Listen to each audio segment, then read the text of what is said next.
O Senhor Jesus, ao falar sobre a destruição de Jerusalém, disse o seguinte: haverá grandes terremotos, epidemias e fome em vários lugares, coisas espantosas e também grandes sinais do céu. Nesse vídeo, pessoal, nós não vamos falar sobre os terremotos, epidemias e fome que precederam a destruição de Jerusalém. O nosso foco será os grandes sinais do céu. E eu te pergunto, quais sinais foram esses? Existe algum documento histórico comprovando esses acontecimentos? Muito bem, esse homem que vocês estão vendo se chama Flávio Josefo. Ele foi um historiador judeu que viveu no primeiro século da era cristã.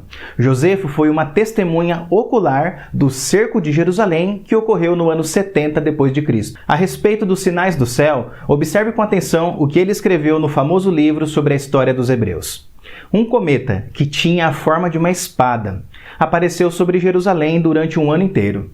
Antes de começar a guerra, o povo reunira-se, a 8 de abril, para a festa da Páscoa, e pelas 9 horas da noite, viu-se durante 1h30 em redor do altar e do templo, uma luz tão forte que se teria pensado que era dia.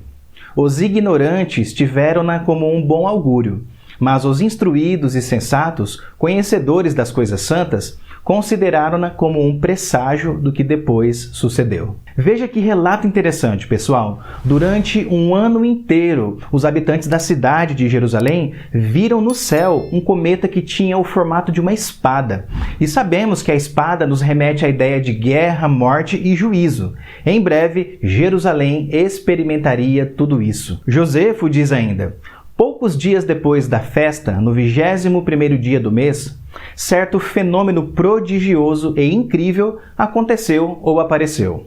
Suponho que a narrativa desse fenômeno pareceria uma fábula se não tivesse sido relatado pelos que o viram e se os eventos que o seguiram não fossem de natureza tão considerável que merecessem tais sinais. Pois, antes do pôr do sol, carros e tropas de soldados, vestidos de armaduras, foram vistos correndo por entre as nuvens e ao redor das cidades. Tente imaginar essa cena: soldados vestidos de armaduras aparecendo nas nuvens do céu, cercando a cidade de Jerusalém.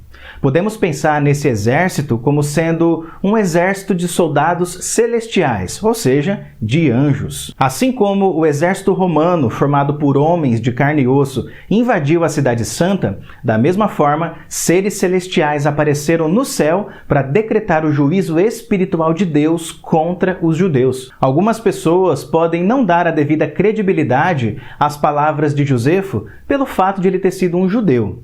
Mas para que não haja dúvidas em relação à veracidade dos fatos, veja o que disse um outro historiador. Ele não era judeu e nem cristão, mas romano. O seu nome é Públio Cornélio Tácito, e ele disse o seguinte: haviam sido vistos exércitos participando de uma batalha nas nuvens, o fulminante brilho das armas, o templo iluminado por uma repentina radiação que vinha das nuvens. Esses registros históricos comprovam aquilo que a Bíblia diz, de que não passaria aquela geração do primeiro século sem que todos esses sinais acontecessem.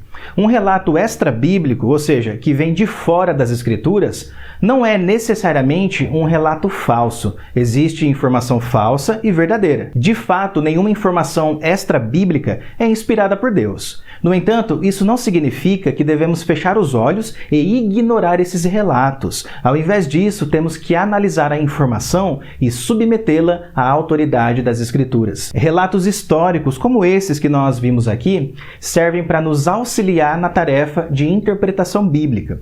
Por isso, pessoal, esses relatos são evidências da providência de Deus. O próprio Senhor preservou esses documentos ao longo dos séculos para mostrar que a sua palavra não pode falhar. Sendo assim, Lucas 21:11 se cumpriu durante a invasão romana contra Jerusalém no ano 70 d.C.